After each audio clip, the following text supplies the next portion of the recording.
안녕하십니까. 실전경매 노하우 164번째 시간 앤손입니다. 오늘부터 앞으로 2시간에 걸쳐 집행에 대해서 말씀드리도록 하겠습니다. 저번 시간에 배운 것처럼 인도명령을 하시게 되면 다음 단계로 집행에 들어갑니다. 그러면 인도명령의 집행은 어떻게 이루어지는지 사례를 통해서 자세히 알아보도록 하겠습니다. 본격적인 강의를 시작하겠습니다. 인도명령은 송달이 중요합니다. 그래서 인도명령의 송달 후에 인도명령의 집행을 어떻게 신청하는지, 그리고 실제 인도명령을 어떻게 집행하는지에 대해서 말씀드리겠습니다. 법원에서 인도명령의 신청에 대해서 인용 결정을 하게 되면 그 결정문을 상대방에게 송달을 합니다. 낙찰자인 여러분에게도 우편물이 법원으로부터 오게 되죠. 그래서 이 인도명령의 결정은 반드시 상대방이 그 결정문을 받아야만 효력이 발생합니다. 송달이라 그러죠. 송달이 돼야만 효력이 발생합니다. 만약에 낙찰자인 여러분이 인도명령을 신청했는데 직접 받으실 때는 문제가 없지만 혹 우편물이 집에 안 계시는 동안에 왔다. 그러면 여러분이 법원을 직접 방문해서 인도명령문을 받으시면 되겠죠.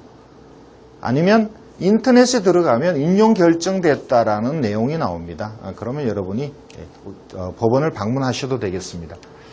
여러분은 인도명령 결정문을 당연히 집에서 받으시게 되겠지만 상대방은 일부러 이 결정문을 안 받으려고도 합니다.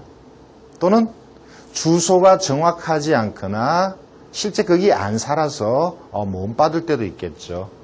자, 이러한 경우에 인도명령 결정문이 났다고 해서 결정이 났다고 해서 이것이 효력이 발생하는 것이 아니니까 반드시 여러분 입장에서는 송달이 되도록 해야 됩니다.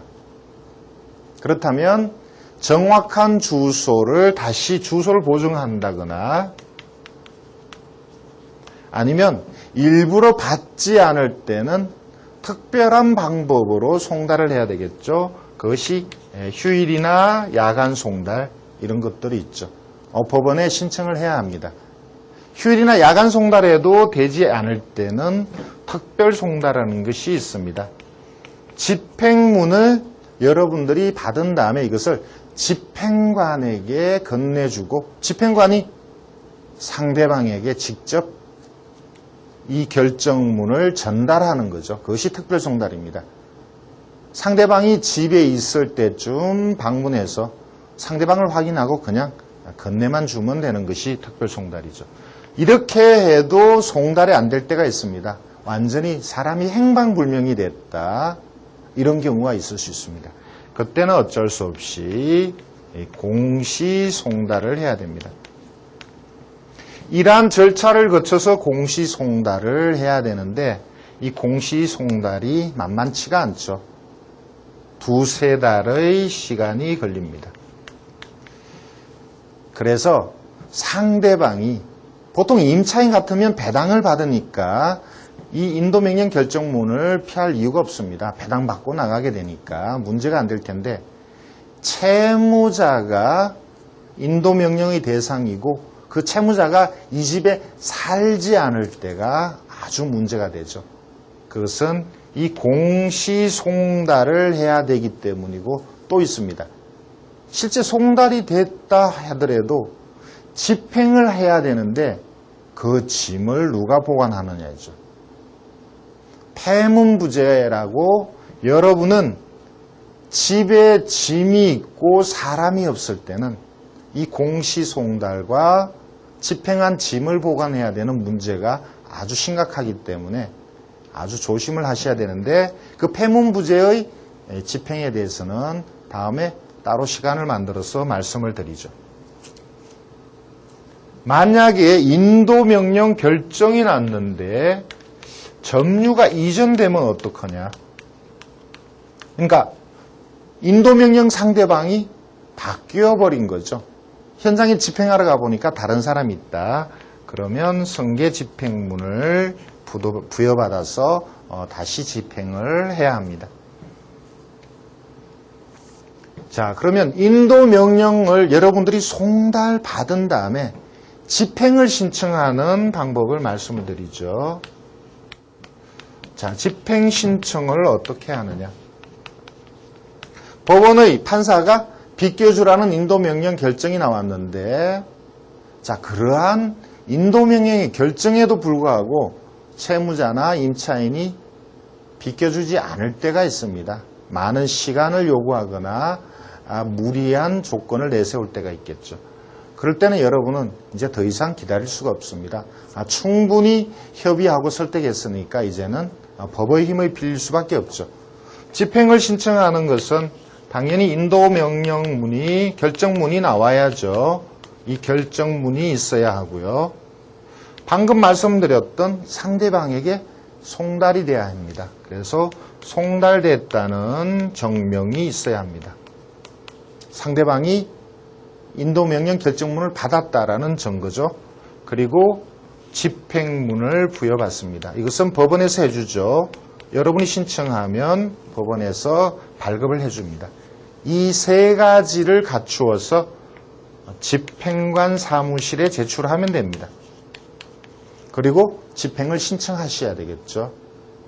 집행을 하는 데는 비용이 들어갑니다. 그래서 그 비용도 집행관 사무실에서 이 아파트나 빌라일 경우 어느 정도의 비용이 들어간다고 미리 계산을 해줍니다. 그래서 그 비용을 애납을 하셔야 되는 거죠. 만약에 신청을 하셨다가 협의를 해서 집행하지 않고 이사를 가버렸다면, 명도가 끝났다면 이 애납한 돈은 다시 이 반환을 받으시니까 여러분은 이 돈이 없어지는 것은 아니니까 애납하고 신청하시는 것이, 조금이라도 빨리 신청하시는 것이 빨리 명도 받는 길이 될 것입니다. 법원의 인도명령 결정을 받고 그리고 집행관 사무실에 집행을 신청하면 집행관 사무실에서는 요즘은 집행하는 그렇게 양이 많지가 않으니까 좀 빨리빨리 진행이 되긴 합니다만, 여러분이 급하면 집행관한테 빨리 좀 해달라고 부탁도 하셔야 될 텐데, 집행관들은 집행 날짜를 잡게 되겠죠. 그리고 집행을 하게 되는데, 보통 이렇게 집행을 하기 전에 집행 예고를 합니다. 집행 예고라는 것은 집행하기 전에 우리가 집행을 할 거니까 낙찰자와 잘 타협해서 명도를 끝내라. 그런 측면에서 보면 낙찰자에게 큰 도움이 되죠. 예고를 해주게 되면 이제 곧 올 것이 오는구나. 이제 이사 가지 않으면 안 되는구나. 이렇게 생각하고 여태까지 무리한 조건을 내걸었던 사람들이 이제 타협을 하려고 듭니다. 그래서 집행 예고를 하게 되면 낙찰자인 여러분 입장에서는 타협이 될 거니까 아주 좋은 제도라고 봅니다. 그럼에도 불구하고 이사를 계속 가지 않으면 이제는 집행을 해야 되죠. 집행이라는 것은 집달리라고 그러죠. 가서 강제적으로 짐을 꺼집어내는 것을 말합니다. 집행을 하게 되면 낙찰자인 여러분에게 통지를 하게 되는데, 보통은 승인 두 사람의 입회를 요구합니다. 그리고 약속동 장소에 가서 집행을 하게 될 텐데, 만약에 채무자나 임차인이 그 집에 있다면 여러분은 그냥 지켜보기만 하고 나중에 집행이 끝난 다음에 열쇠를 받으시면 되겠죠. 열쇠를 받은 다음에 조심하셔야 됩니다. 만약에 거기에 또 채무자나 임차인이 다시 재지연입을 해버리면 아주 곤란한 상황이 되죠. 그것이 형사적으로 문제가 된다 하더라도 어쨌든 여러분이 그것을 다시 또 빼내고 여러분이 입주할 때까지는 많은 어려움을 겪는 거죠. 그러니까 집행을 하고 여러분들이 인도를 받았으면 그 다음에는 여러분들이 아무도 못 들어가게 하든지 여러분이 먼저 들어가시든지, 그래서 침탈당하지 않게 조심을 하셔야 됩니다. 만약에 집행하러 갔는데 현장에 상대방이 없을 경우에는 돌아옵니다. 집행을 할 수가 없죠. 그리고 다시 두 번째 집행을 하러 가게 될 텐데 그때는 상대방이 없어도 집행을 하게 됩니다. 상대방이 없는 상태에서 집행을 하면 그 안에 있는 동산의 보관이 문제가 되죠. 채무자나 임차인이 이것을 가져가면 문제가 되지 않겠지만 가져가지 않으면 결국 낙찰자의 부담으로 남습니다. 이것을 이삿짐센터에 보관을 해야 되는데 집행관들이 리스트를 만들어서 보관을 하고 그 비용은 낙찰자가 일단 부담하게 하는 거죠. 물론 나중에 짐 주인으로부터 돌려받을 수는 있습니다만 그것 또한 쉬운 일은 아니죠. 그래서 아까 앞에서 말씀드렸던 짐만 있고 사람이 없는 경우에 이렇게 짐까지 여러분들이 오랜 기간 동안 보관하고 그 비용을 부담해야 된다는 것이니까 보통 일이 아니죠. 자, 이렇게 집행이 끝납니다. 물론 최종적으로 이것이 명도의 끝이긴 한데 사실 여기까지 가지 않는 것이 좋겠죠. 인도명령 결정이 나오고 집행 예고가 나갈 정도면 보통은 웬간해서는 점유자들이 이사를 가게 됩니다. 실제 인도명령 나온 게 집행까지 가는 경우는 제 경험상 10%도 되지 않습니다. 여러분 역시 집행을 꺼려 하시게 될 텐데 그러나 이 집행을 하겠다는 마음으로 명도를 진행하시면 집행까지 가지 않게 된다는 거죠. 중간에 인도명령이 나오거나 집행관들이 예고를 하게 되면 웬간한 사람은 다 이사를 갈 테니까요. 만약에 집행하기 전에 현장을 가보니까 공실이었다. 또는 입찰하기 전에 공실인 게 미리 알게 될 때도 있죠. 공실이면 집행이란 절차 없이 인도명령이 없어도 여러분은 입주하시면 됩니다. 단 그 안에 완전히 비어있다는 것을 여러분들이 정인이나 증거를 만들어 놔야 되겠죠. 혹 나중에 어떤 불상사가 생길 가능성 때문에 그렇습니다. 입주를 하시면 되고 낙찰을 받기 전에 낙찰을 받고 잔금을 내기 전에 공실인 게 확인이 되면 여러분들은 잔금 낼 때까지 기다리지 마시고 이 공실에 아무도 못 들어가는 어떤 조치를 해 두셔야 됩니다. 아직 소유자는 아니지만 잔금 내기 전에 만약에 여기 누가 들어와 버리면 문제가 되죠. 그래서 자물쇠를 바꿔두거나 이런 방식으로 공실인 상태에 누가 못 들어가게 해두는 게 좋습니다. 간혹은 낙찰 받을 시점에 공실이었는데 대금을 납부하고 가보니까 누가 와 있다. 그럴 경우는 여러 가지 애로가 또 생기는 거죠. 지금까지 인도명령의 집행을 말씀드렸는데 역시 실제 사례로 좀 더 설명을 드릴까 합니다. 자료를 같이 보실까요? 경기도 안산시의 아파트가 경매로 나왔습니다. 이미 한번 말씀드렸던 사건인데요. 그냥 보통의 아파트고요. 이것을 1억 4천에 감정되고 누군가가 한번 낙찰받고 재경매 나온 것을 9,600에 낙찰을 받았습니다. 누군가 낙찰받았다라는 기록은 여기에 나오죠. 임차인 정씨가 있고 외형상 대항력이 있고 5천만 원인 임차인으로 신고했습니다. 96년에 정씨가 소유권 취득하고 2001년에 건저당이 있고요. 경매는 두 번째 건저당권자가 신청을 했었죠.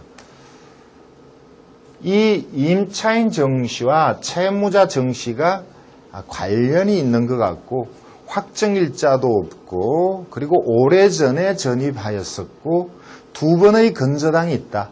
그래서 위장의 가능성을 보고 조사를 했었는데 장모였다는 거죠. 채무자의 장모 그리고 같이 살고 있다. 무상임차인 각서를 받았다. 이런 내용을 가지고 결국 낙찰을 받고 인도명령을 신청하게 됩니다. 인도명령의 내용은 지금 제가 말씀드렸던 것처럼 장모님이죠. 친인척이라는 것, 주민등록상 같이 점유를 하고 있습니다. 가족 공동생활이죠. 좁은 공간에서 장모와 사위가 같이 살고 있다. 임대차로 보기 힘들죠. 그리고 무상임차인 각서입니다. 무상임차인 각서는 낙찰받기 전에 은행에 물어보면 잘 안 가르쳐 주는데, 물론 이 건은 미리 어느 정도 기뜸을 들었습니다만, 낙찰받은 이후에 낙찰자로서 은행에 물어보면 좀 구체적으로 알려줍니다. 보여주기도 합니다. 그런데 카피 복사는 잘 안 해주죠. 인도명령 신청할 때 저는 무상임차인 각서가 국민은행에 있다라는 내용을 인도명령 신청서에 기록을 했습니다. 그런데 은행에서 복사를 안 해주니까 법원에서 판사님이 명령을 내려서 무상임차인 각서를 제출받으시라, 그렇게 확인하시라, 이렇게 인도명령에다가 제가 기록을 했었죠. 이 정도 내용이면 인용결정, 인도명령 인용결정이 당연히 나오죠. 인용결정이 나왔는데도 여러 가지 상황이 어려워서 그런지 안 비껴주네요. 그래서 결국 강제집행을 신청을 했습니다. 그 전에 대화를 좀 했었지만 대화가 잘 되지 않는, 자기들 형편이 어려운 것만 얘기를 하네요. 강제집행을 신청하고 법원의 집행관 사무실에서 언제 집행하겠다라는 말이 나오니까 그때서야 보증금을 얼마 줄 테니까 한 달, 두 달 시간을 달라, 이렇게 되네요. 그래서 또 만나서 보증금을 일부 받고 이 강제 집행은 보류시켰죠. 집행하지 않고 보류시켰다가 약속이 이행되면 다시 환불받으면 되고, 약속이 지켜지지 않으면 다시 집행을 하면 되니까요. 결국 한두 달 시간을 끌고 애를 먹이긴 했지만 이사를 갔고 이것은 집행이 없었던 걸로 했었습니다. 실제 대법원의 인도명령 결정에 대한 내용을 좀 볼까요? 인용 결정이 났었죠.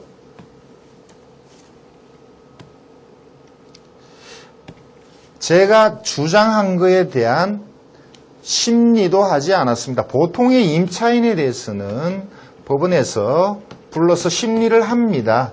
근데 이 건은 장모다 무상임차인 각서가 있다, 같이 살고 있다, 이런 주장을 충분히 했기 때문에 심리도 하지 않고 임용 결정이 나왔었습니다. 다음 사건을 보죠. 경기도 양주의 아파트가 경매로 나왔습니다. 9천만 원에 감정됐고, 역시 누군가가 낙찰받고 포기한 것을 저렴하게 낙찰을 받았습니다. 최저가에 낙찰을 받았죠. 점유하고 있는 김 씨가 있는데 그 전입일이 2000년 9월입니다. 외형상 대항력 있죠. 아래쪽에 소유권 취득한 날 국민은행에 건저당이 되어 있습니다. 누군가 낙찰받고 포기하고 실제 현장에는 사람이 오랫동안 살지 않습니다. 그런데 공실은 아니었고 짐이 있었습니다. 짐이 있고 사람이 안 사는 경우 여러 가지 문제가 많다고 말씀을 드렸는데, 아파트 관리실에 가서 이 사람이 사실상 주인이라는 얘기를 들었습니다. 그리고 법원에 가서 소유자 명시의 연락처를 알아내서 가족관계라는 것, 친인척이라는 것도 알아냈죠. 그래서 결국은 이 김 씨가 대항력 있는 임차인이 아니라는 확신하에 낙찰을 받았습니다. 문제는 그 다음이죠. 어떻게 이것을 짐을 빼내고 사람 없어진 사람을 찾아내고 또 인도 명령을 받을 건가 이런 문제였는데요. 아파트에 오랫동안 사람이 안 살아서 많은 관리비가 밀려 있었습니다. 그래서 그 관리비를 낙찰자인 제가 부담하겠다. 그래서 여기 있는 이 사람이 점유하는 내부를 좀 보게 해달라. 이것이 겨울철이니까 아파트에 동파 문제도 있으니까 잠깐 문을 따달라. 그래서 관리실 직원과 같이 안에 들어가서 문을 따봤습니다. 짐이 얼마 없으면 바로 들어가려고 그랬죠. 근데 짐이 꽤 있었습니다. 그 상태로서는 무대뽀로 들어가서 입주하기는 좀 무리가 있었습니다. 그래서 다시 원상태로 닫아놓고 결국 인도명령을 신청하는 거죠.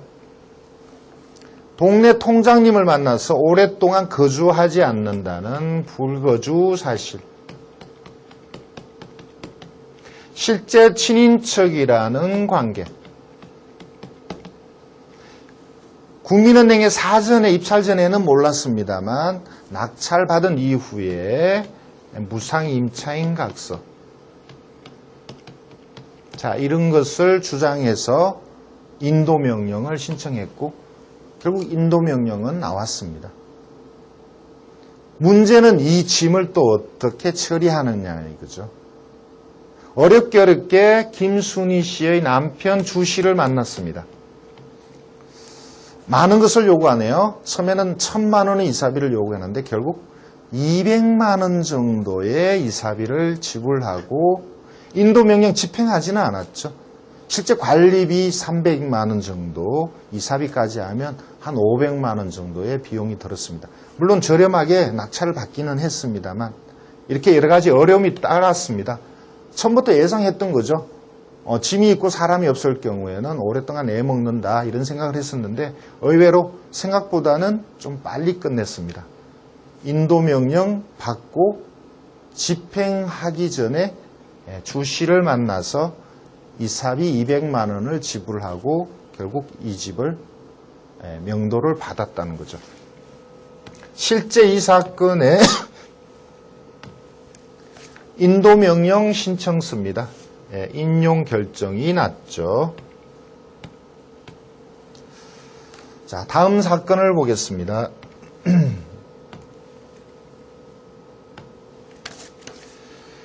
서울시 은평구에 아파트가 경매로 나왔네요. 2억 6천이 감정이고 2억 3,500에 낙찰이 되었습니다. 아래쪽에 기록을 볼까요? 건물 등기부상 2002년 8월에 소유권을 취득하고 같은 날 근저당이 설정되었네요. 2002년 8월 근저당을 기준으로 하면 위에 문씨는 외형상 대항력이 있습니다. 그 보증금 7천을 주장하네요.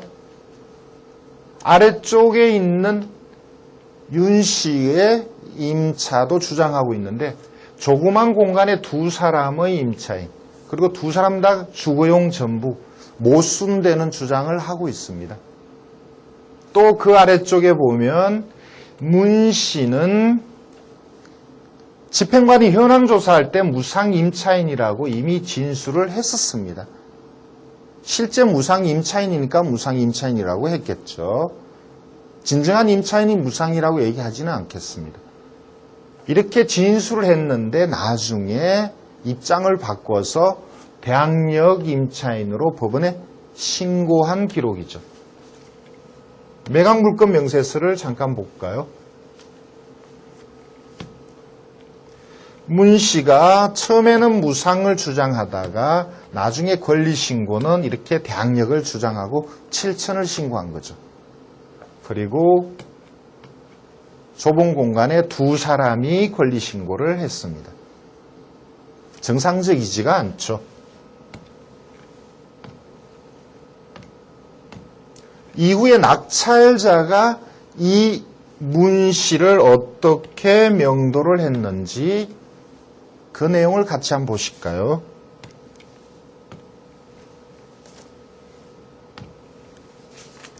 지금 보시는 것이 법원의 기록입니다.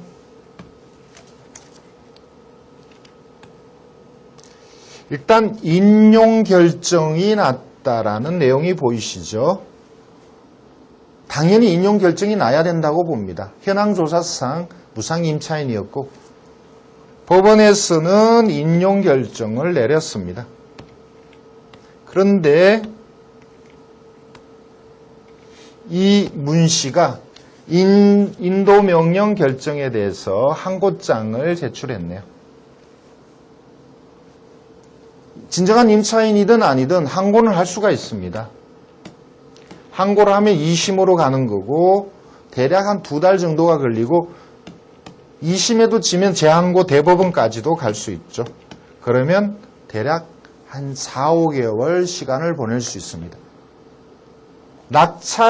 인도 명령에 대해서 항고를 하더라도 인용 결정을 받은 낙찰자는 강제 집행을 할 수 있습니다.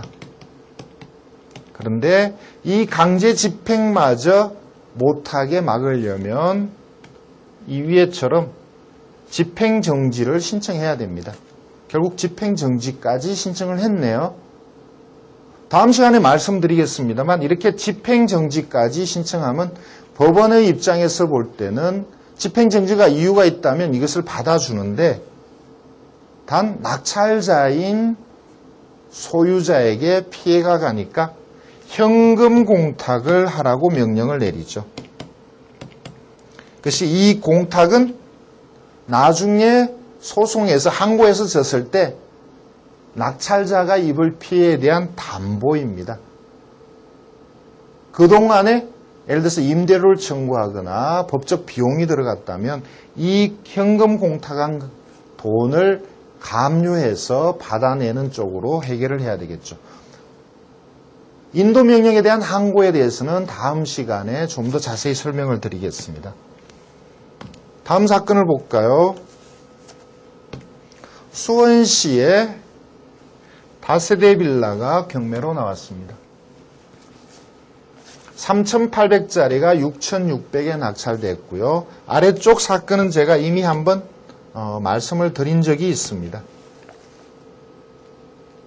많은 점유자가 있는데 이 중에 중간에 있는 이 씨가 종전 소유자고 현 소유자는 조카 관계라고 말씀을 드렸고요. 경매를 신청한 전세권자가 전입도 돼 있다고 돼 있는데 제가 볼 때는 사채업자가 아닐까. 그래서 대출을 해주기 전에 이 중간에 있는 이 씨가 아무런 권리가 없다는 것을 알고 대출을 해줬겠죠. 저 역시 그러한 내용을 경매를 신청한 이 배 씨에게로부터 들었고 이웃 주민으로부터 종전 주인이라는 얘기를 들었습니다. 입찰에서는 제가 실패를 했는데 그 이후에 명도가 이렇게 결론이 났습니다. 이미 예상되었던 일이죠. 외형상 이 씨가 대항력이 있지만 인도 명령을 신청했는데 결국 법원에서는 신문서를 발송을 했고요. 이 신문에 이 씨가 종전 소유자 이 씨가 사실상 소유자죠. 신문에 참석했는지 안 했는지는 모르겠으나 인용 결정이 났습니다. 당연한 규결이라고 봅니다. 다음 사건을 볼까요? 광주시의 주택이 경매로 나왔습니다. 조그만 주택인데요. 9,400에 감정되고 7,500에 낙찰이 되었습니다. 아래쪽에 등기부를 보면 2005년 7월에 경매로 낙찰을 받았네요. 경매로 낙찰을 받고 소유권 취득하고 건저당을 설정을 했는데 그 이전부터 살던 사람이 있습니다. 이것이 경매에 의해서 소유권을 취득을 했으니까 이 씨는 종전 소유자이거나 종전 소유자의 가족이거나 또는 임차인일 수도 있는데 종전 소유자의 가족이거나 종전 소유자일 가능성이 커져. 자, 이러한 내용에 대해서 이 씨가 어떤 권리가 있는지에 대해서는 종전의 경매 사건과 또 등기부 등을 보면 이 씨가 어떤 권리가 있다는 것이 드러날 겁니다. 제가 알기로는 종전 소유자의 가족입니다. 낙찰자가 이 이시를 어떻게 명도했는지 보겠습니다. 결론은 치아로 나타나는데요. 인도명령을 신청하고 치아가 됐다라는 것은 중간에 타협이 됐다는 것을 의미합니다. 제가 볼 때는 순순히 나갔거나 아니면 이사비를 받고 나가거나 또는 재계약하는 것으로 해결됐지 않을까. 제가 볼 때는 대항력이 있는 임차인으로 보지는 않는 거죠. 자, 다양한 인도명령의 형태를 봤습니다. 이것으로 마치겠습니다. 인도명령은 상대방에게 반드시 송달되어야 효력이 발생합니다. 낙찰자가 신청한 인도명령의 집행에 대해서 그 이후에 이것을 취소하면 애납한 집행비용은 다시 환불받습니다.